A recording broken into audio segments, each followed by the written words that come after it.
3-3.5 वर्षापूर्वी, म्हणजे आधीचा इतिहास मी तुम्हाला सांगत नाही 90 सालापासूनचा, पण 90 सालापर्यंत पासून आपण या तालुक्यामध्ये आणि राज्याच्या राजकारणामध्ये काम करत असताना विविध संस्थांच्या माध्यमातून, विविध पदांच्या माध्यमातून राज्यामध्ये विकासाचं काम केलं, तालुक्यामध्ये विकासाचं काम केलं, सगळ्या जाती धर्माच्या लोकांना बरोबर घेऊन जाण्याची भूमिका आपण त्याच्यामध्ये घेतली. राजकारणामध्ये नेहमी काही ना काहीतरी घडत असतं. 3.5 वर्षापूर्वी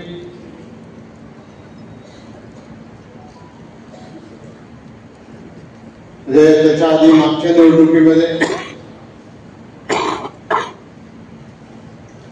खरं तर काँग्रेसची आपली आघाडी होती, पण अचानक पक्ष नेतृत्वाने निर्णय घेतला आणि आपण शिवसेनेबरोबर आघाडी केली आणि उद्धवजी ठाकरे यांच्या नेतृत्वाखाली आपण राज्यामध्ये सरकार स्थापन केले. त्या सरकारमध्ये सुद्धा मी कामगार मंत्री म्हणून, गृहमंत्री म्हणून काम करत होतो, परंतु पक्षाचे जेवढे आमदार निवडून आलेले होते त्या आमदारांनी एकत्र बसून निर्णय घेतला की आता आपल्याला याच्यामध्ये काही बदल करण्याची आवश्यकता आहे आणि जवळजवळ 40-42 आमदारांनी नामदार अजितदादा पवार यांच्या नेतृत्वाखाली सरकारमध्ये सामील व्हायचा निर्णय घेतला.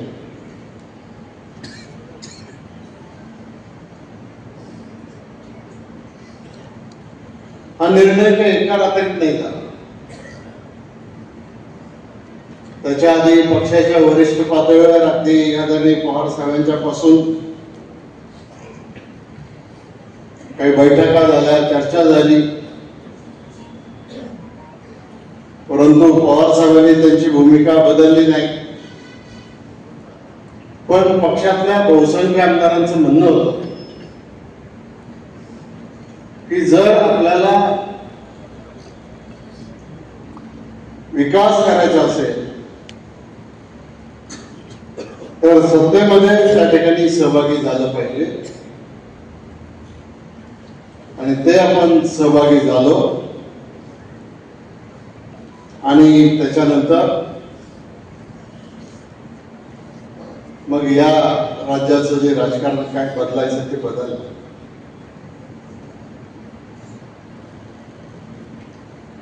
खरं तर त्याच्यानंतर काम केल्याच्या नंतर काही काळ आपण काम करत होतो. त्याच्या आधी 90 पासून शिवाजीराव आणि आपण एकत्र काम करत होतो. 2004च्या निवडणुकीमध्ये लोकसभेला त्याच्या आधी आपण आदरणीय अशोक अण्णांना निवडून दिलं आणि शिवाजीरावांनी इच्छा व्यक्त केली की मला आता लोकसभेची निवडणूक लढवायची. आम्ही बोललो साहेबांशी, परंतु त्यावेळेस ते जमलं नाही. त्यांनी वेगळी भूमिका घेतली आणि सलग त्यावेळेला 3 वेळेला ते या भागामधून खासदार म्हणून त्या ठिकाणी विजयी झाले. कालचा हा राजकीय बदल झाल्याच्या नंतर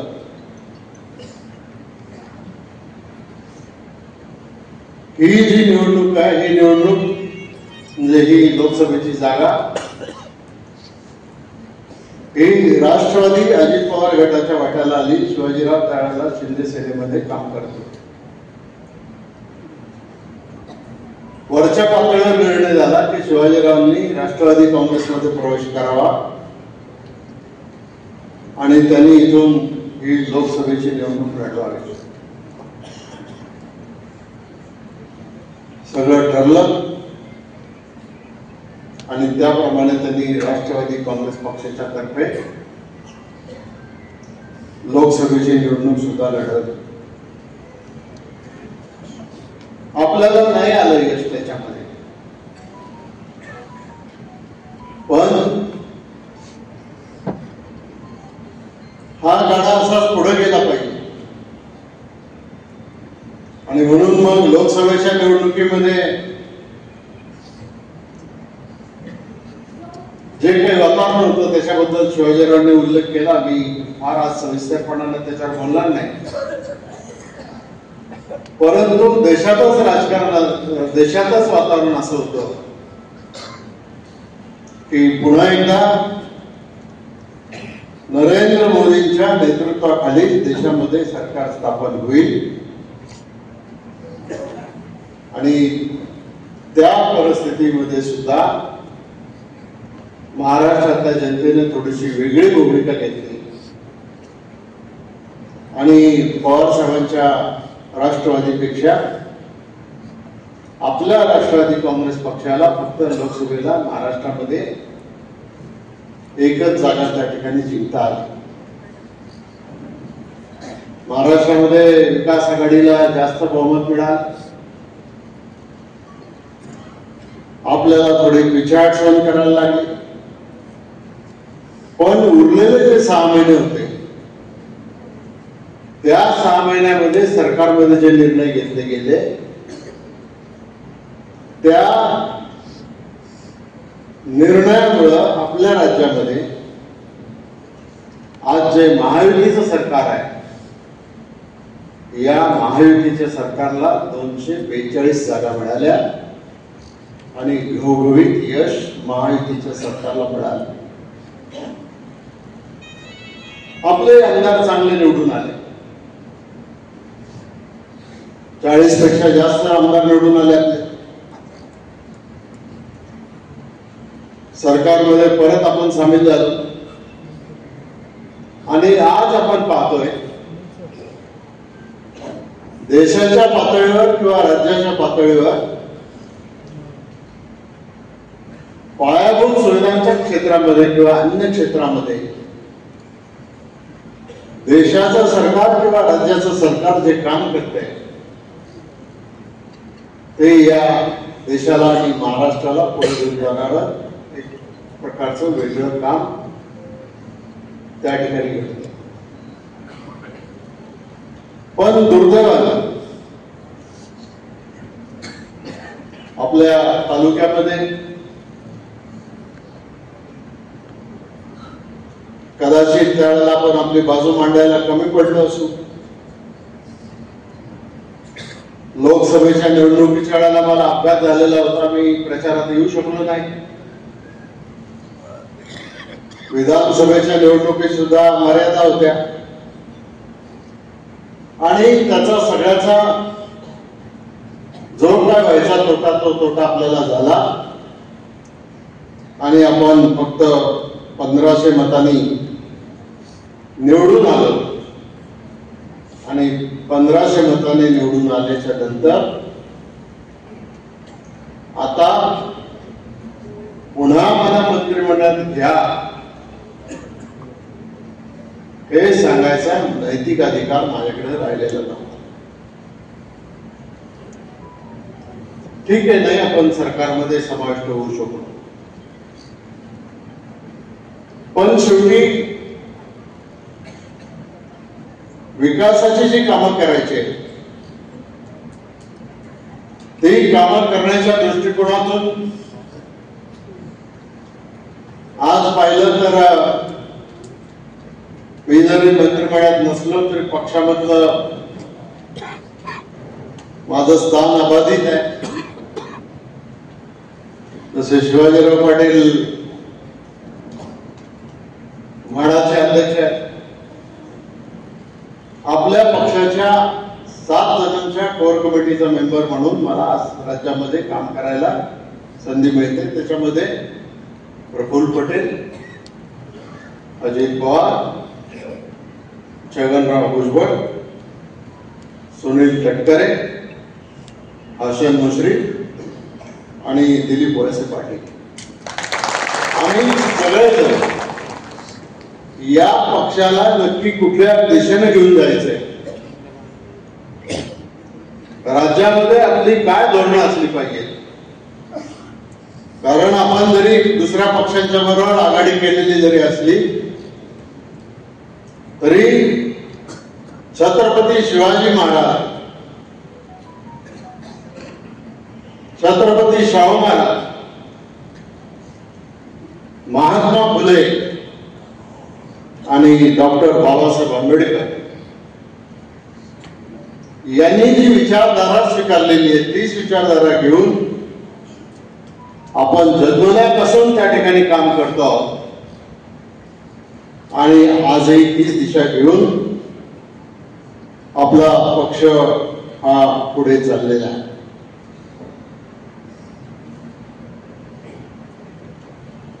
आता राज्याचं राजकारण तुम्हाला सांगण्यापेक्षा आज आपण ज्या पार्श्वभूमीवर इथं जमलेलो आहोत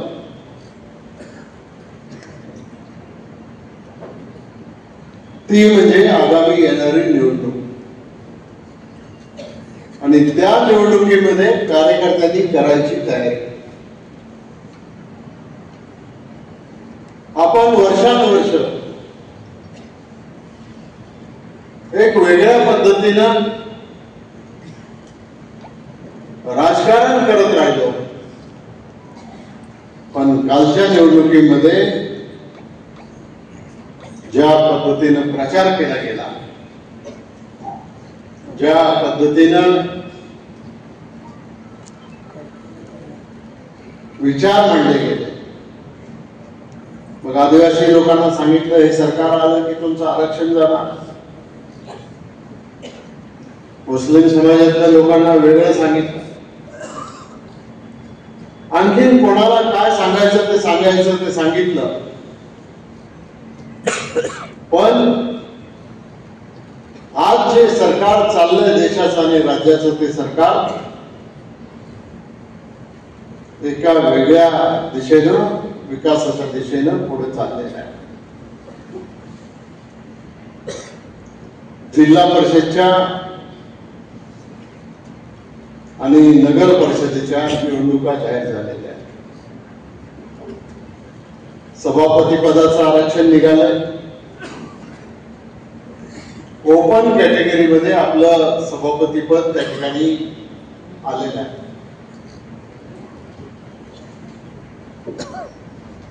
बाकीच्या जागांचं आरक्षण 13 तारखेला त्या ठिकाणी निघणार आहे की कुठला गट आणि कुठला गट कुठल्या प्रवर्गासाठी त्या ठिकाणी राखीव होणार आहे याचं आरक्षण 13 तारखेला निघणार आणि त्याच्यानंतर खऱ्या अर्थाने निवडणुकीच्या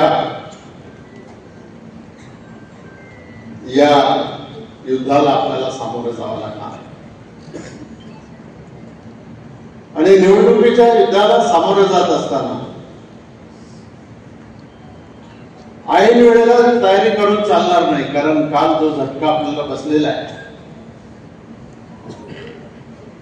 मग त्याची काय फक्त देशाचीच कारणं किंवा राज्याचीच कारणं होती त्याला असं नाही. तर आपल्याकडे सुद्धा तालुका लेवलला गावागावामध्ये गट तट भांडणं, हा इकडं म्हणून मी तिकडं, अशा भूमिका जिथं जिथं घेतल्या गेल्या तिथं तिथं याचा परिणाम झालेला आहे. भीमाशंकराची कृपा आपल्यावर होती. आपण निवडून आलो किमान प्रवाहामध्ये. आज विरोधी पक्षाच्या आमदारांना त्यांच्या मतदारसंघामध्ये एखादा 10 लाख रुपयाचा रस्ता जरी करायचा असला तरी तो करता येत नाही. ही परिस्थिती. आता लोकसभेची निवडणूक संपली,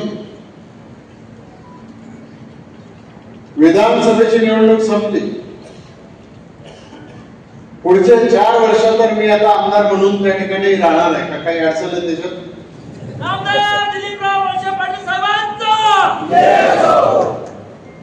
काय 4 वर्ष मी आमदार राहणार आहे का नाही राहणार आहे? आणि मग आपल्याला अनेक विकासाची कामं करायची आहेत. पण विकासाची कामं करताना सगळीच कामं काही दिल्लीहून किंवा राज्यातून होतात असं नाही.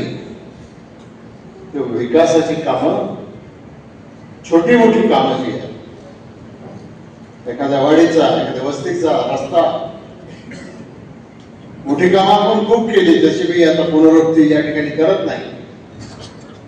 पण त्याच्यासाठी जिल्हा परिषद आणि पंचायत समिती आपल्या ताब्यामध्ये असणं अत्यंत महत्वाचं आहे. आता जर जिल्हा परिषद आणि पंचायत समिती आपल्या ताब्यामध्ये नसेल तर मग उद्या विकासाच्या कामाच्यासाठी कार्यकर्ते जरी पत्र घेऊन आले किंवा ठराव घेऊन आले किंवा ग्रामस्थ म्हणून आले तरी त्यांना न्याय देता येईलच अशी एक परिस्थिती त्याच्यामध्ये राहणार नाही. आणि म्हणून ही निवडणूक महत्वाची. तर आता ही निवडणूक शिवाजीरावांची पण नाही,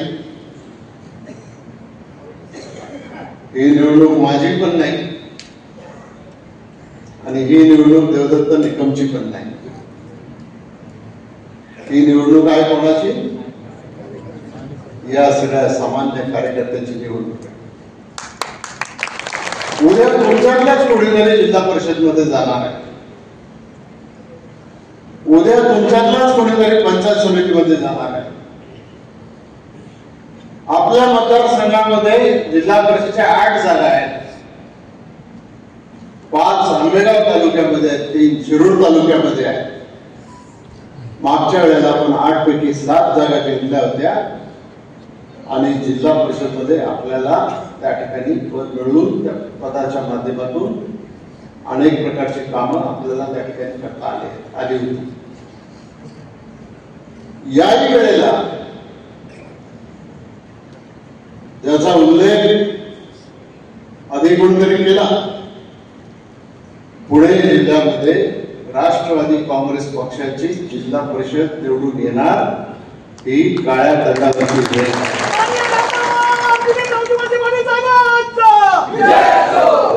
आज 8-9 आमदार आहेत आपली ताकद आहे. अजित पवारांचा सरकार कर्तृत्वात देता आपल्या बरोबर आहे. आणि अशा वेळेला जिल्हा परिषदच्या माध्यमातून किंवा डीपीडीसीच्या माध्यमातून निधी आपल्या गावागावापर्यंत, आपल्या वाडीवाडीपर्यंत, आपल्या वस्तीपर्यंत घेऊन जायचा आहे. तो निधी घेऊन जाण्यासाठी आपल्याला हे काम करायचं. उद्या आपण काम मंजूर करून आणलं. सभापती आपल्या विचाराचा नसला तर काम मंजूर करून आणणार आपण. नारळ फोडायला येणारा दुसराच. ही परिस्थिती निर्माण होऊ नये म्हणून जास्तीत जास्त पंचायत समित्या, जास्तीत जास्त जिल्हा परिषदच्या जागा हे आपल्याला त्या ठिकाणी निवडून आणायचं काम त्या ठिकाणी करायचं. आणि म्हणून तुम्हाला आधी जागू करतोय. आधी जागा याच्यासाठी करतोय की निवडणूक जाहीर झाल्याच्या नंतर मतदार याद्या बघण्यापेक्षा उद्यापासूनच काका तुम्ही पक्षाच्या माध्यमातून आपल्याला जिल्हाधिकाऱ्यांकडून ज्या मतदार याद्या मिळतात, प्रत्येक पक्षाला मोफत मतदार याद्या मिळतात, त्याची एक कॉपी त्या गावच्या बूथ प्रमुखाकडे किंवा गाव प्रमुखाकडे किंवा कोणाकडे द्यायची ती द्या. आणि कार्यकर्त्यांनी सुद्धा त्या मतदार यादीमधली जी नावं आहेत ती नावं तपासून घेऊन त्याच्यामध्ये कुठली कमी आहे कुठली जास्त आहे. आता कोणाचं कमी झालं असेल तर ते वाढवता येणार नाही, पण त्याचा अभ्यास करून उद्याच्या निवडणुकीमध्ये आपल्या गावामध्ये काय परिस्थिती राहील याचा विचार आपण त्या ठिकाणी करायचं काम करतो. आता मतदार याद्या तपासल्या पाहिजे आणि शिवाजीरावांनी सांगितल्याप्रमाणे आम्ही सुद्धा गावावर दौरे करणार आहोत, येणार आहे तुमच्या गावामध्ये.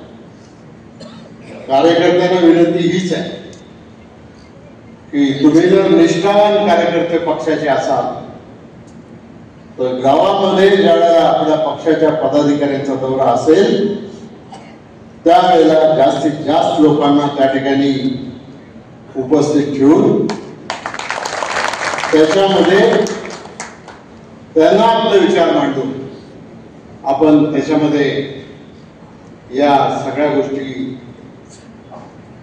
सांगण्याचा प्रयत्न आपण त्या ठिकाणी केला पाहिजे.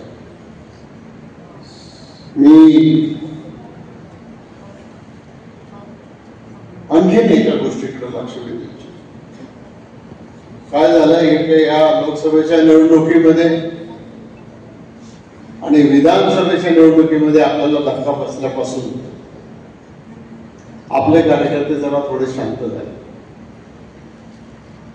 टाळ्या वाजवायला शांत झाले.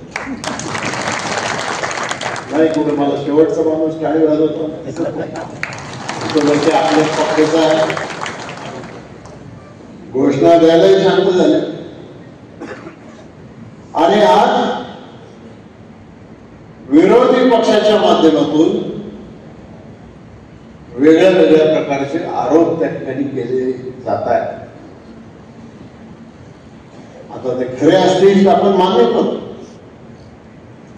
पण ते खरे नसतील तर त्याला उत्तर देण्याची जबाबदारी फक्त शिवाजीराव आढळराव पाटील आणि दिलीप वळसे पाटील आणि पक्षाच्या पदाधिकाऱ्यांची आहे. तुमची कोणाचीच काही जबाबदारी नाही त्याच्यामध्ये आहे का नाही सांगायला ना जरा. मग ते उत्तर तुम्ही त्याला दिलं पाहिजे.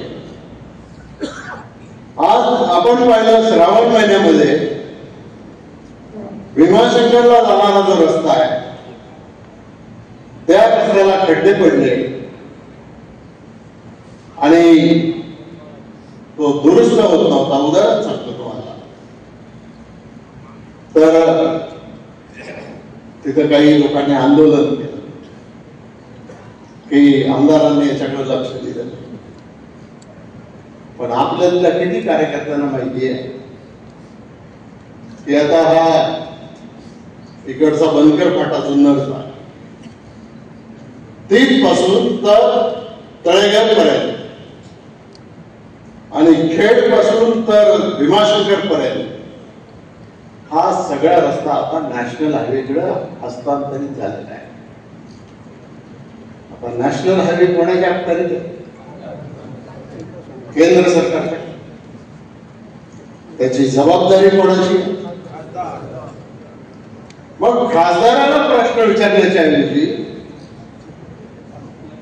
तुम्ही जर आम्हालाच प्रश्न विचारायला लागला आणि आमचा कार्यकर्ते त्याला जर एकही प्रश्नाचं उत्तर द्यायला लागला नाही तर जनतेमध्ये मग हा गैरसमज त्या ठिकाणी वाढत जातो.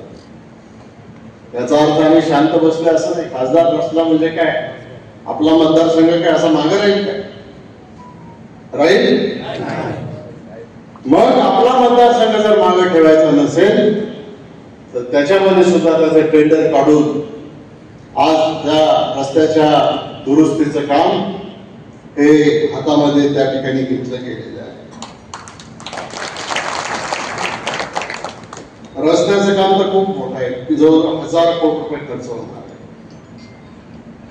दोन्ही रस्त्याला. म्हणजे बनकर फाट्यापासून तर तिकडे जाणारा रस्ता आणि खेडवरून भीमाशंकरला येणारा रस्ता 1000 कोटी रुपये खर्च होणार आहे. भीमाशंकरच्या देवस्थानला आपल्या सगळ्यांच्या आग्रहास्तव अजितदादांच्या पुढाकारांना देवेंद्र फडणवीस असतील एकनाथराव शिंदे असतील आपल्या सगळ्यांच्या प्रयत्नामधून आज 227 कोटी रुपयाचा भीमाशंकर विकासाचा आराखडा त्या ठिकाणी मंजूर झालेला आहे आणि त्याचं टेंडर सुद्धा आता निघालेलं आहे. काही दिवसांमध्ये त्याचं सुद्धा काम असे अनेक काम, कारखाना, धरण, बंधारे, कॅनॉल, इंजिनिअरिंग कॉलेज, मेडिकल व्यवस्था, या सगळं मी तुम्हाला सांगितलं. पण आज तुम्ही मला कोणी दाखवून द्या की घोड नदीवर वरच्यापासून तर खालपर्यंत, शिरूर पर्यंत कुठल्याही गावामध्ये पलीकडे जायला पूल नाही आणि तिथं पूल बांधायला पाहिजे अशी एखादी जागा मला दाखवून द्या. एक सुद्धा जागा तुम्हाला सापडणार नाही की तिथं पूल बांधायला पाहिजे. ते सगळे पूल आपले बांधून झाले. मीना नदीवरचे पूल बांधून झाले. खेड तालुक्यामधले पूल त्या ठिकाणी बांधून झाले. आणि असे जे प्रश्न आहेत, या प्रश्नांना उत्तर द्यायला आपण कुठेतरी कमी पडतो. त्याच्यामध्ये ते उत्तर पण तुम्ही सगळ्यांनी दिलं पाहिजे. आज आता कांद्याला भाव नाही, आंदोलन करणारे कोण?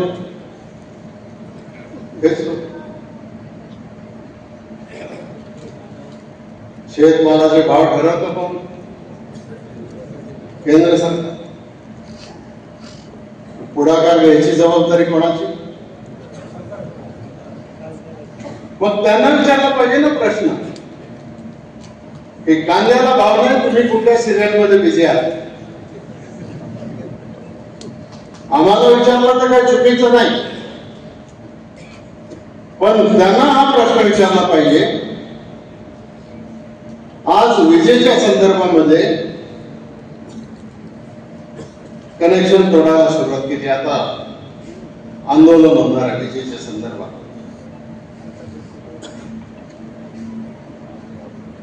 का कनेक्शन तोडायला सुरुवात केली? वीज बिल भरलं नाही म्हणून?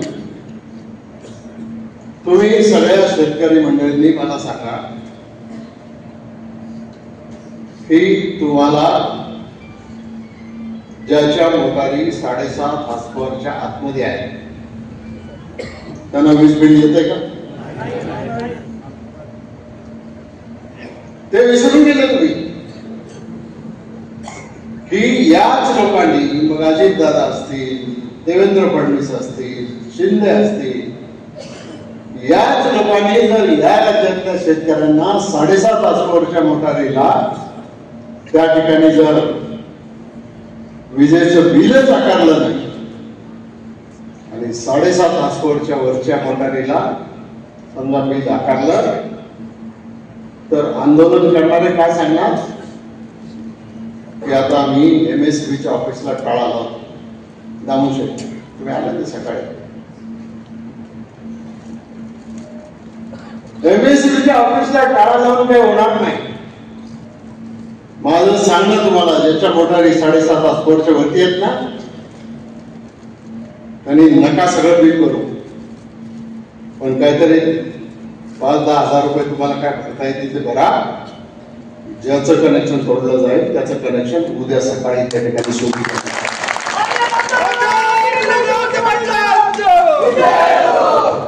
पण आंदोलन अशी करायचे, मतावर डोळा ठेवून, राजकारण डोळ्याच्या समोर ठेवून आंदोलन करायचं. कारखान्याची वार्षिक सभा झाली, किती भाव दिला आपण? 3290. आजचे पेपर वाचले. माळेगाव सहकारी साखर कारखान्याने भाव जाहीर केला सभासदांना 3400 रुपये आणि गेट केनवाल्यांना 3200 रुपये. आपण किती देतो गेट केनवाल्यांना? सभासदांच्या बरोबरीने देतो. आपण जर गेट केनचा वेगळा भाव दिला तर आपण सुद्धा आपल्या शेतकऱ्यांना 3400 रुपयाचा भाव देऊ शकतो किंवा त्याच्यापेक्षा जास्त आपण भाव देऊ शकतो आणि मग इतका चांगला चाललेला कारखाना तोट्यामध्ये गेला होता आणि मी फायद्यामध्ये आणला, अशा वल्गना कोणी करत असेल तर त्यांना माझं एवढंच सांगणं आहे की योग्य वेळेला तुमच्या या प्रश्नाचं उत्तर दिलं जाईल. कारण आपण कारखाना काढला त्यावेळेला आपल्या तालुक्यामध्ये 1 लाख टन सुद्धा ऊस नव्हता. गेल्या सीझन मध्ये आपण 10 लाख टन ऊसाचं गाळप केलं, 11 लाख. या सीझन मध्ये सुद्धा 12 लाख टन ऊसाचं गाळप करायचा आपला प्रयत्न आहे. आता अतिवृष्टीचे पंचनामे करा. काय घडलं मराठवाड्यामध्ये असं? आज एक गाव नीट राहिले नाही, जमीन शिल्लक राहिली नाही, सगळ्या जमिनी खरडून गेल्या. सरकारला ज्यावेळेला काम करायचं असतं त्यावेळेला ही जी अतिवृष्टी झाली याचा परिणाम 20 जिल्ह्यामध्ये झाला. आणि आज राज्याचं सरकार, केंद्राचं सरकार ज्या जिल्ह्यामध्ये अतिवृष्टी झाली त्या जिल्ह्यातल्या शेतकऱ्यांना पुन्हा त्यांच्या स्वतःच्या पायावर उभं करण्यासाठी सगळा निधी आज एक तर तिकडे जातो आणि दुसरा निधी आपल्या लाडक्या बहिणींना जो काही त्या ठिकाणी सरकारने मदत केली पाहिजे, सरकारने मदत केली पाहिजे. आपल्याला योजना जरा माहिती करून घेतलं पाहिजे. केंद्र सरकारकडून प्रत्येक शेतकऱ्याच्या खात्यात काही पैसे येतात का नाही येत? तुम्ही नाही म्हणताय. 6,000 रुपये आणि राज्य सरकारच्याकडून 6,000 रुपये. म्हणजे पूर असो नसो, पाऊस असो नसो, 12,000 रुपये ज्या वेळेला तुमच्या शेतकऱ्याच्या खात्यामध्ये ज्या वेळेला सरकार जमा करतंय, हे जर आमच्या कार्यकर्त्यांनी मतदारांना सांगितलं नाही तर फक्त हे असं केलं नाही म्हणून तसं केलं नाही म्हणून तसं असं त्या ठिकाणी होऊ शकतं.